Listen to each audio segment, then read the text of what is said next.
Hi friends, welcome back to Geetha designs recipe. మనం ఈరోజు egg curry ఎలా చేయాలో, మసాలా ఎగ్ కర్రీ ఎలా చేయాలో మీకు ఈ వీడియోలో నేను చూపించేస్తాను. ముందుగా కొన్ని గుడ్లను తీసుకొని బాయిల్ చేసుకోవాలి. బాయిల్ చేసేటప్పుడు ఆ వాటర్లో కొంచెం చిటికెడు సాల్ట్ వేసుకొని బాయిల్ చేసుకోవాలి.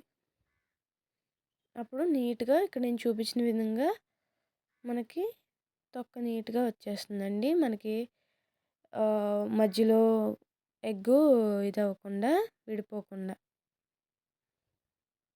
ఇలా షాక్తో అన్నిటికీ చిన్న చిన్నగా ఘాట్లు పెట్టుకోవాలి.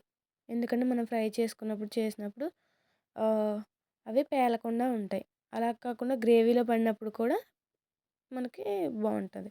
ఇప్పుడు ప్యాన్ పెట్టుకుని కొంచెం ఆయిల్ని వేడెక్కాక 4 పచ్చిమిరపకాయలు వేసుకుని ఫ్రై చేసుకోవాలి. అలాగే 2 ఉల్లిపాయలు కట్ చేసుకుని బాగా ఫ్రై చేసుకోవాలి. ఇప్పుడు ఇది కొంచెంసేపు పెట్టేద్దాం, పక్కన పెట్టేసి ఇప్పుడు ఒక మిక్సీ జార్ చేసుకుని 3 టమాటాలు తీసుకుని మెత్తగా మిక్సీ చేసి పట్టుకోవాలి. పక్కన పెట్టేసుకోండి. ఆనియన్స్ కొంచెం అడుగంటాయండి, జాగ్రత్తగా కలుపుకుంటూ మీరు వేసుకోవచ్చు. ఇప్పుడు ఆ ఆనియన్స్ మగ్గిపోయాక టమాటా పేస్ట్ని కూడా అందులో వేసి కొంచెం సేపు పచ్చివాసన పోయే వరకు ఉడకనివ్వండి. ఇప్పుడు చూసారు కదా, పచ్చివాసన పోయాక కొంచెం చిటికెడు అల్లం పేస్ట్ తీసుకుని అందులోనే వేసి ఫ్రై చేసుకోండి.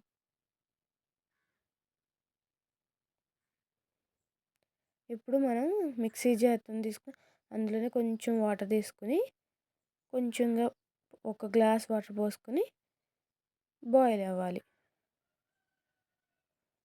ఇది చపాతీలోకి ఏంటి, రైస్లోకి ఏంటి, జీరా రైస్లో ఏదైనా ఉత్తినే సెట్ అయిపోద్దండి ఈ కర్రీ. ఇప్పుడు తగినంత సాల్ట్ని మీరు యాడ్ చేసుకోవాలి.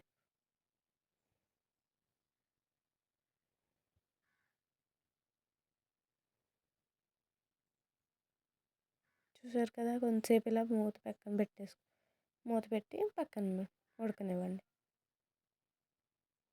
బాగా మరీ అడుగంటే వరకు కాకుండా ఒక గ్రేవీ టైప్కి వచ్చేటప్పుడు వరకు మనం ఉడికించుకోవాలి. ఇప్పుడు కొంచెం ధనియాల పొడి, కొంచెం మసాలా పొడి వేసి కలుపుకోవాలి.